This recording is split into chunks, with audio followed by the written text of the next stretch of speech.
friends. Welcome to another episode of the Global Women in Leadership Conversation Series. I am Aparna G. Kumar, the Global Chairperson for Women Entrepreneurship and Empowerment of GCPIT and your host for the evening. Women in Leadership, Achieving an Equal Future in a COVID-19 World. This is the theme for International Women's Day 2021. Global Council for the Promotion of International Trade, GCPIT, has started this global conversation series with women achievers and leaders to understand their journey, to learn from their experiences, and also to pave the way for more women leaders to join the wagon to create a sustainable change in the society in terms of gender equality, diversity, and inclusion. We have a very special guest with us today to talk about her journey. She is the founder of the Pan-African Network for Investment and Development, PANFID, and is partner in the Southern African region for the Regional Consortium of Experts for Development. She has spent over 18 years in various roles in the ICT industry. She has worked for the major mobile operators in the continent, MTN and Vodacom, and has operated across spheres in her career. She is currently employed as a Chief Marketing and Sales Officer for Broadband Infraco, an organization with a mandate of connecting the rural and underserved communities of South Africa to enable universal access. She is fully conversant in policy discussions in emerging technologies like AI, IoT, blockchain, and robotics. She is a member of the Global Women in AI, Women in Tech, and a South African ambassador for CELO, which is a blockchain ecosystem. She is also an international partner for the World Business Angels Forum for Investments. She is a speaker on a myriad of topics in ICT with a special passion for the involvement of women in ICT as a leverage for industries as well as AI and IoT. She is a columnist for Global Trade, a publication for the trade and development of African economy. She is also a member of the BMF Black Management Forum, as well as the Institute of Directors, South Africa. She is now one of GCPIT's 100 chosen global women leaders and also the winner of Global Women in Business Awards 2021. Let me proudly welcome Ms. Phumza Dyani to the show. Welcome, Ms. Phumza. Thank you so much, Aparna. It is such an honor to be part of this session. Thank you very much. That was an amazing profile. And we are always excited to have you with us.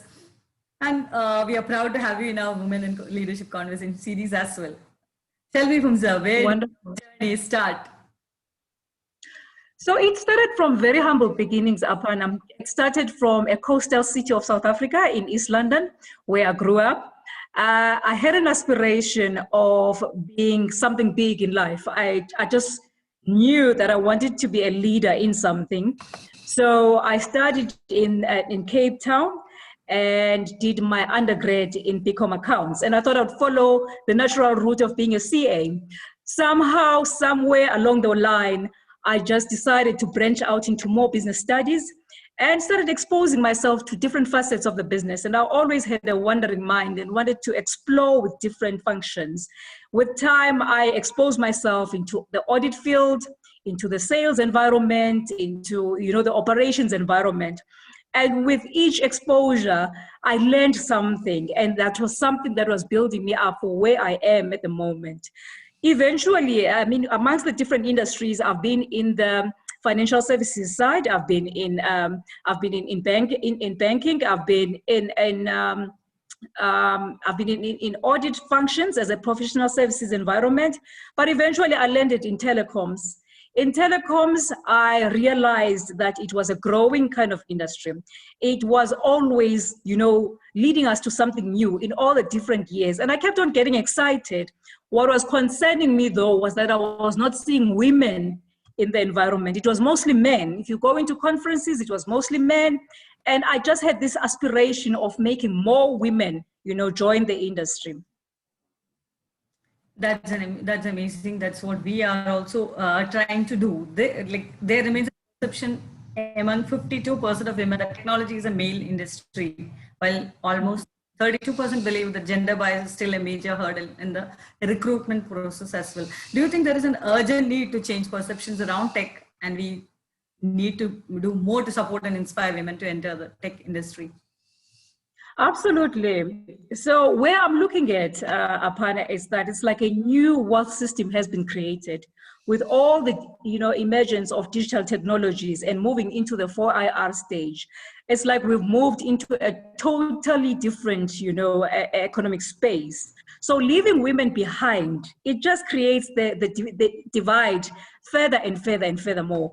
The sooner we include women into this new space, that's where you start bridging the divide from a financial perspective and making sure women are able to financially create survival for themselves and to start earning their own keeping. And you'll find that there's also the gender parity issues start dissolving.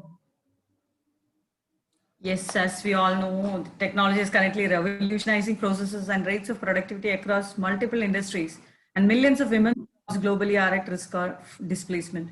What steps do you think we need to take to upskill women in this area and make technology a more welcoming environment for women? So I think what you're doing as GCPIT is excellent, because what you're doing is really exposing more and more women who are successful as role models to girls, girls who are probably not even thinking that women are representing. That's a start, because where I started as well, it was when I started seeing role models and I was inspired to be something better for myself. So that's exactly a start. The second part to it is, of course, we who are in the industry already need to do more, to give talks and to be visible to the children and make sure that we encourage them to enter the industry. So we need to be mentors that assist them where they're having difficulties, because there'll always be the difficulties. Make sure that we start helping them to bridge that gap and enter the industry. We need more women in the space because there are new products that are being developed. There are policies that are being formulated. And if women are not around the table, it means we're leaving them behind. Yes, as you were mentioning about mentoring, do you think it's important to have a mentor in your global leadership journey? It's absolutely important, because you are entering a new space that you don't know. And in the corporate environment, or any world for that matter, there are unwritten rules, things that you will not find in a textbook. You need a wise woman who is there, has been there, has seen how the corporate functions, the politics, the dynamics, and to help you even through the difficult times of your corporate growth, because you will encounter those.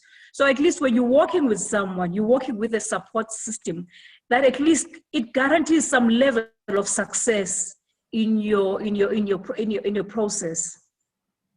And as a female leader, did you face any significant barriers in your initial days? Absolutely, absolutely. So in my exposure through the different environments, I've had to meet men who are engineers and who had been in the space for years, and somehow you are meant to lead these men and they have the expertise. So when you come on board, the perception is that you're employed because you're a woman, you are Black, and you are just, we have a policy called broad-based economic empowerment in South Africa. So you are seen as a candidate for that. People do not see you as someone who has the ability when you get into the space. So yes, I did meet a lot of resistance when I started, and we had to have a lot of the talks with the gentlemen to say, look, I respect you for the space that you play, but surely there is something that I'm bringing on the table as well as a woman, because I'm bringing also over 50% of consumers of this technology. So my perspective is important in what you are building as products here. It's important in what we are formulating as policies. So it did take a while, but we eventually found each other in as far as the respect part of that. I'm sure you are a role model for many, especially girls and women.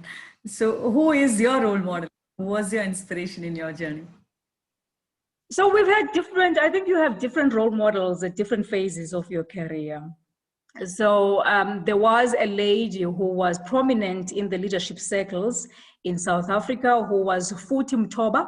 She was one of the first CEOs that we saw as Black women.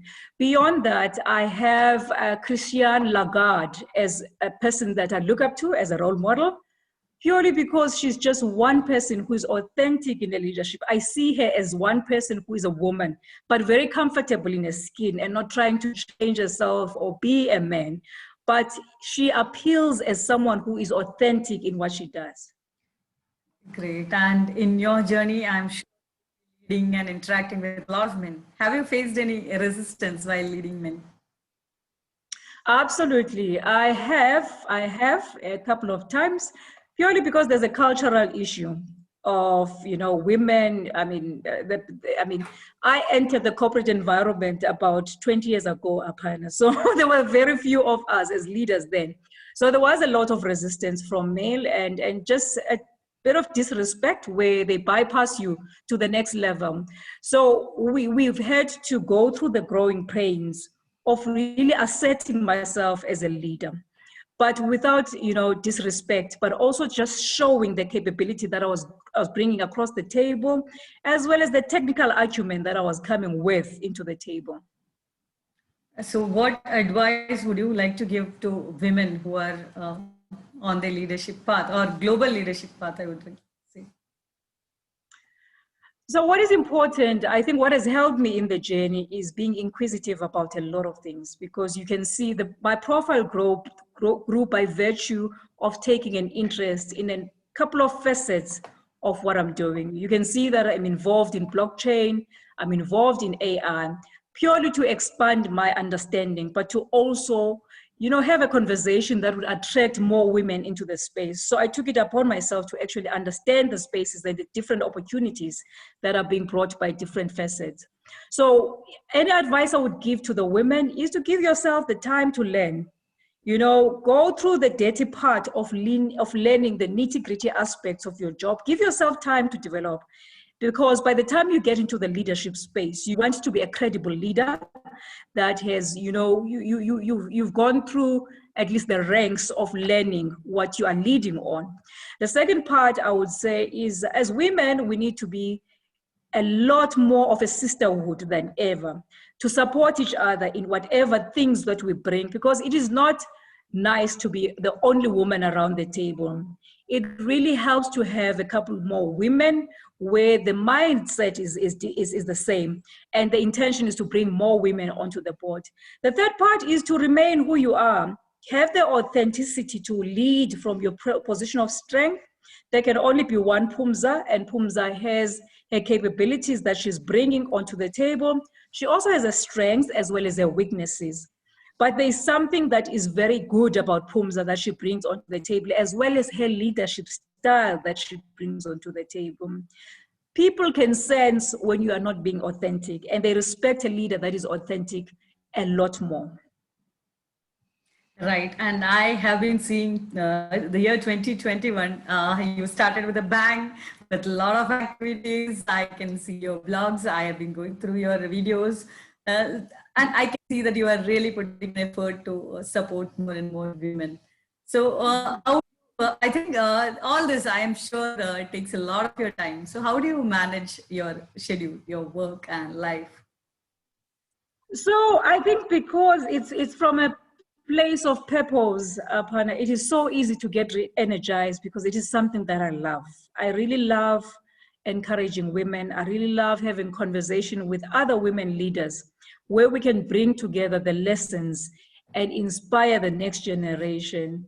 But what matters to me is to make sure that I have what I call a triangle of what I take care of. I have the physical side that I always make sure that I take care of. I exercise, I spend time, doing the physical aspects of my body. I take care of my emotional side.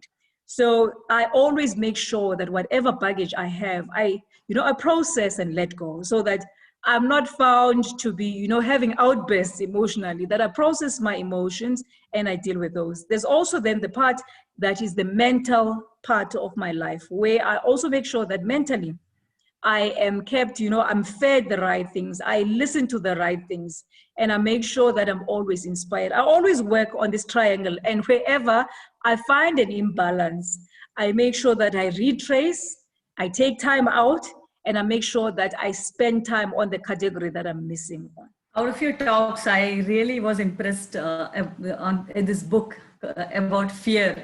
You were mentioning you were talking to the author, right? So can you tell Yes. me what were the insights of in that book? So the insights in the book were amazing, Apana, because Sometimes we operate from a premise of fear and we are not even aware that we are fearful. There are things that happened perhaps in our background which have created us, you know, a space of being fearful when it comes to certain things. There are ways that we've learned to camouflage this as women, and I'll speak specifically to women. There are areas where you find that as women, Phumza may have a fear of failure. And Phumza, because she's so fearful of failure, you'll find that she overworks herself. Exactly your point that you're saying.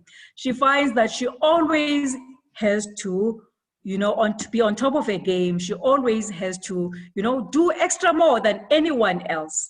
And you find that because you've not addressed that underlayer, you just go operating on just killing yourself with overworking yourself.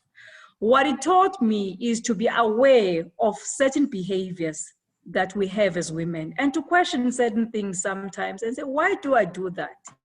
Why am I fearful of authority? So that you dig deeper to understand what is the layer that is beneath the surface.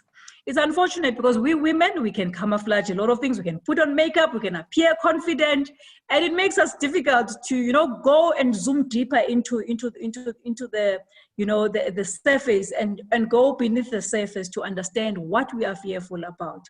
What I've learned though, Apana, is to have moments of reflection, because when you do reflect as a leader and reflect on your responses, reflect on certain, triggers, because sometimes in your daily job, there are things that upset you and there are triggers. It is to have daily those moments of closing a day and reflecting on the day. What made you upset? What made you inspired on the day? And when I do sit down and put a journal down, that's when all of these insights come up and I reflect on my emotions and I get the answers. So if there's anything I would really urge any woman to do, I know we don't have time half the time. Those moments are really amazing in going deeper into the surface. And as a woman leader, I will not say woman leader, as a leader, what do you think are three important traits a great leader should possess? So for me, what is important for a leader, what I've picked up in all the different leaders I've been exposed to, what inspired me is a leader that can listen to people, because listening is very important. We have a leadership gap in the sense that most leaders think they know the answers. Before you even state what the problem is, they think they already know what the answer is. A leader that listens, for me, means that it is someone who is humble enough to understand that they don't have all the answers. Secondly, it's someone who trusts in her people to understand that answers can come from, places that you never thought about, because different people are exposed to different things. That's the one part, listening, and not just listening on the surface, to listen deeper into what is the core issue, because when you correct, then you correct an entire system and it addresses the entire problem. The second part is, I've mentioned it already, is people who are humble. Leaders who are humble because they are approachable. It means you can be excited to talk to them about, ideas, because you know that they are not too big to listen to any idea. The third part is a leader that is a visionary. A leader that can see into the future, that can see things that we cannot see. And even when we are going through the difficult patches, they have an end in mind. So because they see the picture, the end picture so clearly, they inspire in others to see the end game. And people are lifted up, even in the most difficult of circumstances, to focus on the goal. Yes, and are there common threads from the backgrounds, experience, and skills of current women leaders that future women leaders can learn from to inspire their own global goals leadership journeys? I think if there's anything that are traits that can be learned from this generation into the next, is the resilience, because these women are resilient. It's women who have been exposed to a corporate environment. And when you land there, you realize that it's not as rosy as what you thought, but it's women who have been resilient enough to stick it out and to say, we will learn the ropes. we will succeed in this. And no matter what is thrown at us, we will, we will ride the wave, because we need to inspire the women that follow behind us. It's women who took time to understand things and we're not, arrogant and beyond being taught. As women who really decided that they will, dig deeper and develop themselves in order to be better leaders for the coming generation. So there was tenacity, there was resilience, and the next wave will take the baton from there. So we're hopeful that they will take the lessons of learning. And yes, they come in with different traits because they are a new generation. They think differently to what we thought, but at least if they can retain some of those elements until they're stronger in their leadership skills. And what, according to you, are the steps or actions which both men and women can take to encourage a greater number of women to lead on the global goals from across sectors and industries, including business, government, academia, and civil society? What is important for us is really being inquisitive, expose yourself to as much as possible.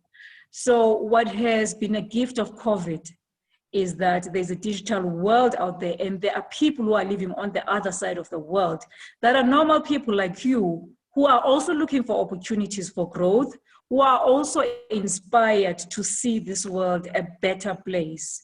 So what is important is really, breaking the walls around color, breaking the walls around gender, because once you get exposed to the global world, you see another Phumza who's sitting on the other side.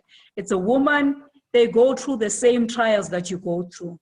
And it's amazing, because I think in the last conference we had, Apana, it was what we were laughing about and saying, you know what, in my closed world in South Africa, we assumed that the gender issues were only unique to South Africa until the global world opened up and you realize that you're dealing with people. It breaks the walls. It just breaks the walls to see you have another brother that is in another area that is also looking for economic growth, that is also looking to, develop themselves for themselves and their family. So that inquisitiveness, yes, with caution, because yes, there are things that you'll find in the internet that are dangerous, but the approach though of openness, it really has helped me to open up to the global world. Yes, what you said is absolutely right. After the global summit, even we realized that these are not just our problems, these are all global problems. So my last two questions would be, I have a lot to ask. I have a lot of questions to ask, but I'm coming to the end of the session because we are running short of time. So how do you feel being in the list of GCPIT global women leaders? It's inspiring, it's humbling in the same token. I am so excited, I'll tell you about that, because it is somehow, I think, just recognition for what we do. It does a little bit, about encouraging you to do more. So what you're doing, guys, is really phenomenal. And just to, to zoom into women and say, we recognize what you're doing, we recognize the little that you're doing, is encouraging, and it's encouraging us to do more. So I'm very excited and really, really looking forward to this. Congratulations once again, and you truly deserve this, Phumza. And we are celebrating the Global Women in Trade Summit 2021 on March 5th, 6th, and 7th, where women entrepreneurs and leaders will be connecting to explore the next level of growth. And on March 8th, on International Women's Day, 100 amazing women will receive the Global Women in Business Awards 2021. What message would you like to give for the Global Women in Trade Summit 2021? So for the Women in Trade Summit, whatever your dream, your vision is, do it. Take action, because the doors are open. If there's anything that the whole COVID has taught us, it's the doors that we thought were physically closed because we had to travel to get to countries. They are open. So if you have any idea that you've been developing or wanting to develop all this time, just take action. There has never been an era for women to be allowed into spaces, to be allowed open doors to trade and to connect. So that idea that you've been working on, refine it and perfect your art and make sure that it is visible, it is seen out there. Congratulations once again. And it was great to have you with us today. And I really enjoyed the conversation with you. Wish you all the best for your future Thank projects. you so much, Apan. Thank you so much, Apana, and thanks very much to Santosh, who is an amazing visionary in this space. And I look forward to the 8th. Thank you very much. Thank you so much. And thank you so much, dear audience, for being with us till now. We will be back with another powerful global women leader. Stay tuned. If you think you are an elite performer and looking for exponential leadership, join us. For all the information, visit gcpit.org. This is Aparna G. Kumar signing off. Stay safe and good night.